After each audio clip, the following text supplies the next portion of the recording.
Alba përfshihet në një debat shumë të fortë dhe të tensionuar me Fjollën, një përballje që nis gradualisht, por që shumë shpejt merr për masa të mëdha dhe bëhet një nga momentet më të nxehta në shtëpi.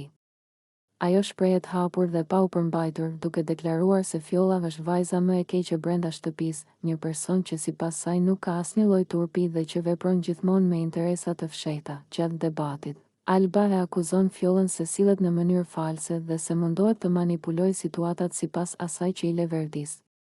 Ajo thotë se Fjolla nuk është e sinqert me askënd dhe se çdo afrim që bën me banorët e tjerë është i llogaritur.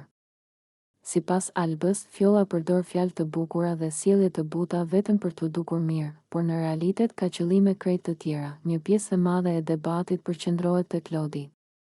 Alba e akuzon Fjollën se po përpiqet ta përdor Klodin për lojë, për strategji dhe për të fituar avantazh në shtëpi.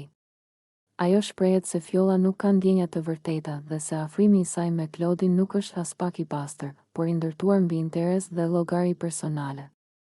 Këto fjalë ndezin edhe më shumë situatën dhe tensioni rritet nga minuta në minutë, atmosfera bëhet e rëndë dhe banorët e tjerë që ndodhen përreth mbeten duke i dëgjuar në heshtje, të habitur nga ashpërsia e fjalëve.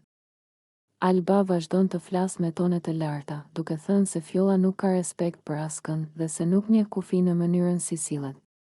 Ajo thekson se është lodhur duke parë të njëjtat sjellje dhe se nuk mund të rrijë më pa i thënë gjëra troç. Debati ndërrohet në një përplasje të fortë karakteresh, ku secila përpiqet të mbrojë veten dhe të nxjerrë tjetrën keq. Zëri i Albës dëgjohet në të gjithë ambientin, ndërsa Fjolla duket e prekur dhe e acaruar nga akuzat. Situata mbetet e tensionuar edhe pas përfundimit të debatit, duke lënë një klim të rëndë në shtëpi dhe duke treguar se përplasja mes Albës dhe Fjollës është larg të qenit e mbyllur.